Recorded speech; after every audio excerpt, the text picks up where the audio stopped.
I'm your host, Clay Hodges. This is the only show that you're going to catch where we get in between the lines of beautiful people and in between the lines of their endeavors. And today we have a very, very, very special guest. We have Miss Dashia Harris. Hi, guys. See, Dashia here, she is an activist. She is also a, what would I say? A mentor. A mentor. Mentoring young women all across the city, right? Yeah. So we're going to talk about your organization. Mm-hmm. So is it a nonprofit or just a organization or? As of right now, it's just an organization. I'm pushing for nonprofit, okay. But as of right now, it's just an organization. Healing Over Time. Mm-hmm. So tell us, how did you get the name Healing Over Time? What's the inspiration behind the whole organization? Growing up, I didn't have anybody to talk to. Mm-hmm. Didn't want to talk to my mom because I was like, Mom, I don't know what she's talking about. One day, I just kept hearing Healing Over Time, months, Healing Over Time. And this lady came out, her name is Miranda Porter, and she was like, hey, you did a photo shoot for Love Your Extra, which is another organization, but I kind of let that go a little bit. She was like, let's get some young girls in here. And I was like, okay. But I was like, something's missing. Something was missing. I was like, they're not Love Your Extra. I just couldn't, wasn't comfortable with it. And then I said Healing Over Time. I was like, it makes sense. So that's where I got it from. That's what you got it from? Because you just kept hearing it over and over and over again? Yeah. I definitely understand, because when I'm in the creative process of making a musical composition, like a reoccurring theme would just keep coming up, and it's like, you know what, I have to tackle that. Yeah. And Healing Over Time was that for you. So what exactly do you do with Healing Over Time? Every third Saturday of the month, we have girls walks. The girls, they just come out and they talk. They cry, they scream, they laugh, whatever they have to do to get that extra frustration out so they won't go home and they won't fall in a depression state. And I've seen so many young girls and so many people, so many young kids kill themselves. Oh, wow. Bullying at school is number one. So that's just what I like to do. I just like to talk to them. What's going on? Anything, everything. What's going on? So it's like a healing circle, a circle where, you know, ladies just come together and talk about their problems and give each other advice. Right. Where do you hold it? Lake Mirror. Lake Mirror? At 4. Okay, Lake Mirror at 4. Saturdays. Yep. Lake Mirror at 4? Mm-hmm. So how many girls are you working with now?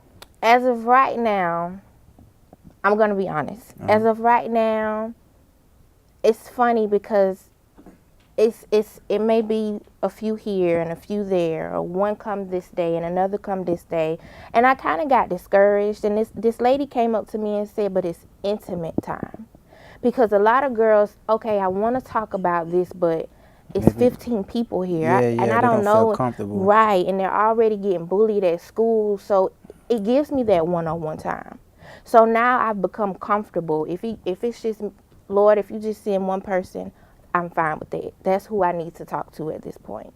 Okay. So, like, you're kind of going away from, like, the open community circle and getting, you know, into the one-on-ones for those girls who... Yeah. I want it to be, you know, a group thing. But if it's not, my hands are off of it. If it's one person at a time, I'm fine with that. Yeah, and that's how you have to take it. And that's how you have to look at it. Yeah.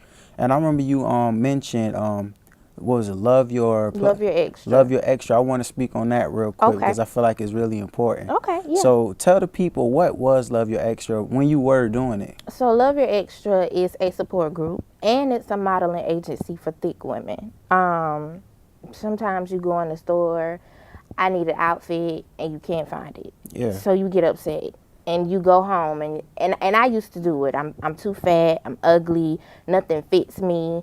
And you just go in this whole depressed mode because of your weight. So I came out with Love Your Extra to say, you may be 250 pounds. You may be more than that, but you are beautiful. Yeah, and you don't need nobody else to tell you that. You are beautiful because you say you're beautiful. And that's real. And a lot of women need that. Yeah. I know for me personally, as a man, I've struggled with that in the past because there was a point where I was 300 pounds and going to the store is really discouraging when you see something that you like, oh, that look nice, and then the only size you see is like a medium or large, and it's like, you know, what am I supposed to do? Right. You know, and I feel like it's really important, you know, the work that you were doing with Love Your Extra, because like that is really needed. And I understand, like you saying that you felt like you had to let one go because it was too much on your plate. But I think if you find the time again, you should really pick that back up. I want to. I don't want to give it up because, like you said, it is needed. And so many women are doing so many things in the thick world. We have models coming out. You didn't see that. And it's just like, okay, I want to put my hands on it, but I have to find a balance. You got to find that balance. Yeah. Time management. Yeah.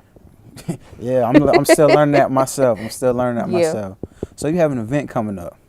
I do. And the event is called Me Too. Yes. Me Too. Mm-hmm. So tell the people about your event. And so a lot of people don't know what Me Too stands for. But this lady came out in Hollywood and she said, hey, I've been sexually harassed at work. And so this other lady came out and said, well, hey, I've been molested. And this other lady, hey, I've been raped. And all these people just come out and say, me too. Well, me too. Well, I've been through that too. So that's where Me Too comes from. And then the event is March 30th and 31st at the Sulphur Studio. But it's not only me that's hosting it. It's another young lady named Kiara. But yeah, we just come together and we was just like, it's too many women that saying Me Too. yeah. And you're now in 2017, 2018, we're just hearing these stories because everybody was scared to talk about it.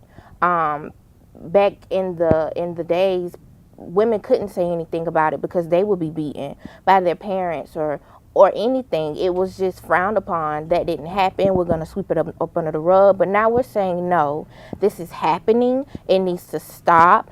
And we're going to fight until we win this battle. So that's what that's about. And that's real. And you want to know what's crazy?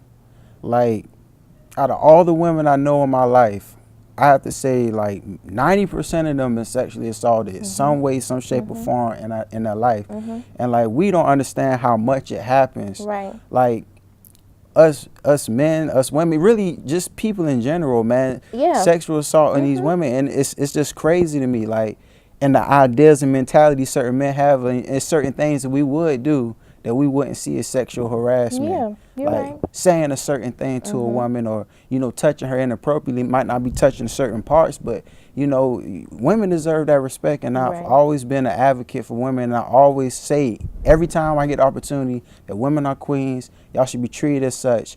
And that's just that. Right. And I feel like the work that you doing and carrying everyone else with the Me Too is very beautiful. And I appreciate that because y'all helping spread awareness. Because, they talking about it in Hollywood and on the TV, but it happens to everyday people all the time. Exactly. And it's not just women. Yeah. Men go through these things too. Yeah. And that's one thing that kind of bothered me because when I first thought about the idea, I was just, it's a panel.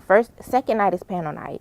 So I was like, so what's first night? So first night is auction night. We're having an auction. We have paintings. Restaurants has donated certain things. So everything that will be auctioned that night, half of the proceeds will go to the Rape Crisis Center here in Savannah. So that's night number one. And then night number two is panel night. And what I wanted was half of the panel be females and half of the panel be males. Oh, that's interesting. But no males would step up. And it's just like, okay, I'm not going to push this because it takes time. Because no man wants to say, I've been through that. Yeah, because society today says, oh, well, you're gay, or, oh, but men go through it as well. Yeah, they do. But we're going to try that next year. We do. I'm talking about they. Yeah, we do. Y'all do. Yeah, I actually know a couple guys who have. And like you said, it takes a lot of courage for a man to stand up and be like, you know what, I've been sexually assaulted by another man at that. Right. Because like you said, people like, oh, you gay, you this, you that, and that, and the fourth. I remember hearing a story about Tyler Perry when he was sharing his experience when he got sexually assaulted. I think it was by his uncle or somebody. And he was just saying that how, you know, when it happened, you know, he was ashamed of it. And he got an erection because of it. And he, you know, it led to him being confused about his sexuality as well. So it gets real deep. Right. So I could definitely understand like how, you know, it would be difficult to get some men to step up and do that. But nonetheless, like, how many women you have on the panel? So on the panel, we have about 6 women. Okay. We have 6 women who are going to tell their stories, and we also have a specialist to come out. Oh, specialist. Yes, and I'm really excited about that part because it's going to help us heal. We're going to hear these stories. The audience, they're going to share their stories, and then we're going to have a specialist to come in the middle and say, this is how you overcome your attack. This is how you do not get, I say enslave, because I went through it. And last year of 2017, I was able to find my voice and speak out about it. But that's 10 years. So I was enslaved in my own attack for 10 years. And a lot of women and a lot of men are enslaved in their attacks, and they don't know how to get out. So she's going to come and say, hey, this is how you do not get stuck. This is how you move forward. Yeah, and I understand you have a specialist, but it seems like you have a little insight as well. So if you don't mind me asking, what advice could you give someone watching right now who has been a victim of an attack and, you know, want to find that courage to speak out? You are not alone. You are loved. It is not your fault. Whoever told you, whoever may have told you it's your fault, it's not your fault. It's okay to talk. And yeah, I think most of all, you're loved. And if nobody else tells you, I love you. I might not know you, but I send my love. Yeah, and that's real. And I send my love to you as well. And we're going to get into a segment. And this segment is called Cross the Line. And with this segment doesn't necessarily always have to be negative. It's something good that happened to you or someone you know where they or you cross the line. And if you are free to, please leave a comment underneath this video and just share a moment with us where you cross the line or someone crossed the line on you. Maybe if you even feeling real courageous, share a time when you might have been assaulted and you wanted to express that and you never had the chance to. You can also use this video in the comment section as a forum, because there will be other people commenting and checking and reading the comments who may have gone through, or really have gone through the same thing you're going through. You're not alone. The thing I want to share with me crossing the line is I have a concert coming up, and with me having a concert coming up, oh, you probably never seen me perform, but when I perform, I perform. I've seen you. You have? I saw you. I do my thing, so it takes a lot of energy for me, so I had to get in shape, man. And I'm just going to be honest, I done got fat. It's okay. It's okay. I done got fat. It's okay. I'm right there with you. Yeah, man, I done gained about 30 pounds just eating that good. And I'm a vegan, which makes it worse. It's okay. You know what I'm saying? So it's time to get right. It's time for me to get back in shape. So when I get my concert, I could be full force and ready to go. So I just started working out. Okay. And I really, you know, little kudos to me. You know, and shout out to my cousin Terrell for being my trainer. But I'm really getting in the mindset of really investing in my health, because I invest in everything else. So I might as well invest in my health. And you know, and that's my little segment of crossing the lines. You have anything that you like to share? I would actually say this conference. Yeah. The first building that we were going to rent, she came out and said it's 1,100. Oh wow. And I looked at Connie and I said, I'm not comfortable with it. I can't do that. No. And Connie looked at me and she said, you got this. We're getting this building. Are you ready? Let's go. Yeah. You push yourself. She pushed me over the limit. So that's where I would say my crossing the line comes from. That's what's up, man. Yeah. So thanks, Connie. Yeah, shout out to Connie, man. Shout out to Smooth, too. Right. So, yeah, she pushed you over that line Yes. and, you know, put you in that mindset like, we doing this. We're doing it. And y'all doing it. Yeah. The event, March 30th through the 31st. It's the day after my birthday, March 29th. Well, happy birthday. Thank you. I appreciate that. And I appreciate you, Deja. I'm going to speak to one of the young ladies who actually worked with you in Healing Over Time, you know, and we're going to get her story and, you know, of where she was, you know, her process with working with you guys and where she is now. Okay. So thank you. Thank you. Thank you. Yes, ma'am.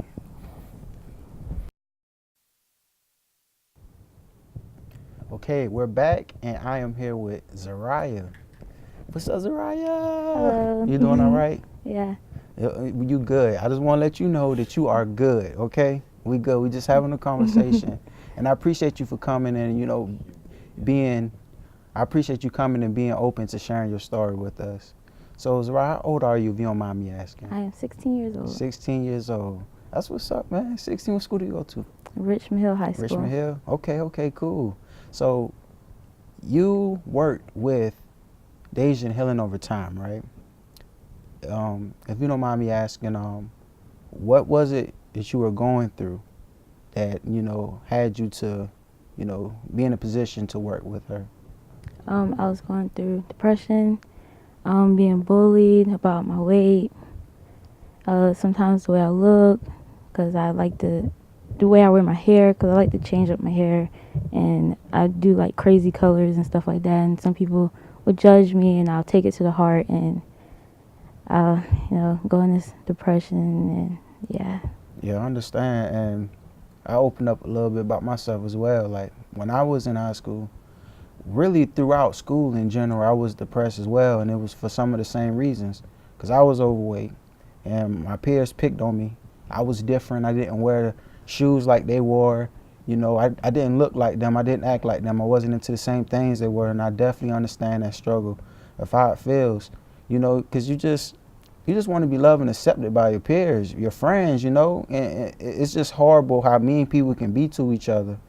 Like, even now, like, people come at me crazy because how I choose to look. You see, my beard is nappy and dreaded. It's just an expression of how I feel. Why should I be judged? Why should someone have something negative to say about me just because I want to express how I feel on the inside with my body?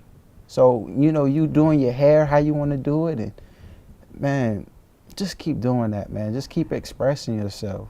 So, how was it working with Dashia? Before I get there, let me back up. How did you become aware of healing over time? Miss Miranda. Who's Miss Miranda? Miss Miranda, that's my best friend's mom, and she's working with Dashia, and she told me about it, and I was like, yeah, I love to do it, and that's how I got introduced to it. You got introduced to her, and how was it working with Dashia? It was great. Was it? I had so much fun. I had confidence. I told my mom, I went home, couldn't stop talking about it. I was just so happy. I was like, Mom actually felt pretty. I felt happy. I felt confident with myself. And when having somebody teach me how to like do these faces, I've never modeled before, and like having somebody to sit there and like, okay, you have to do these faces and stuff like that, and then like talking to Dashia and other girls, it just made me happy. It was just like, yeah, it was like I'm not the only one going through this, and other people feel the same, and then having each other to like be there for each other and comfort each other, that was just great. That's beautiful.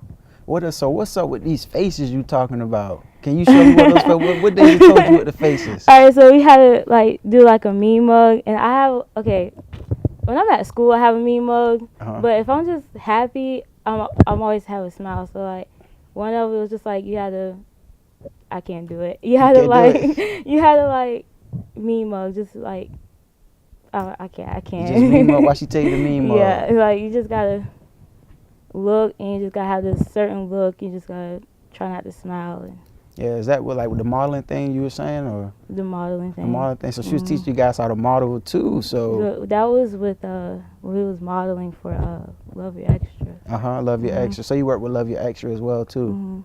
That's what's up, man. You ever think about getting into modeling? No. No. Thought about it. You could. Yeah, we actually have a modeling agency here in Savannah if you're interested. And, they're pretty open about, people's appearance. Because one thing I'm starting to realize now is like a lot of these companies are starting to, look for more natural looking people. Because, before all the models just look one particular way. And it's like people are getting out of that, man, because, these companies are realizing that people trust more what looks like them, if that makes sense. Like if I'm looking on this billboard with this product and I see a woman that's my shape with my hair, in my complexion, I'm going to trust that and go towards that product more often than just, something that, that I don't relate to. So it's definitely a beautiful time, I feel like, to be yourself. So another question that I want to ask you is that, so after your experience with working with Dashia Healing over time, like you said, you feel a lot better now, and you have more confidence now. And I remember before we started shooting, you mentioned to me that you're working with the Tim Tebow. What was it? The Tim Tebow Night to Shine is a prom for special needs kids. Just for them to have fun and to experience being at a prom. For those that had never been to a prom. I'm excited about that. Last year I went, it was really fun. Yeah, was it? Yeah. So what did you guys do? We ate, we danced, and like they did king and queen, and all the boys got a crown, all the girls got a crown. That's beautiful. It was just so nice. Everybody was so happy when we was dancing. Everybody was dancing, having fun. Nobody judged anyone. It was just great. And that's beautiful, man. And like I was talking to you and your mother about earlier, it's always great when people do for others, but sometimes certain causes get lost in the cracks. And those are one of those causes that I feel like get lost in the cracks, because I've never thought about that. I've gone to school with special needs people, even have friends that are special needs, and I've never thought about that. And when you really think about it, it would be particularly hard for them to get a prom date, and for them to go to the prom and to feel, confidence and acceptance. So the fact that you are involving yourself with something like that is just really beautiful. And I just want to give you a round of applause. I appreciate you so much, Z. And I appreciate you for coming on and sharing your story with us. And guys, I want to appreciate you for watching and being a part of Between the Lines. Pieces, blessings, and much love to you all.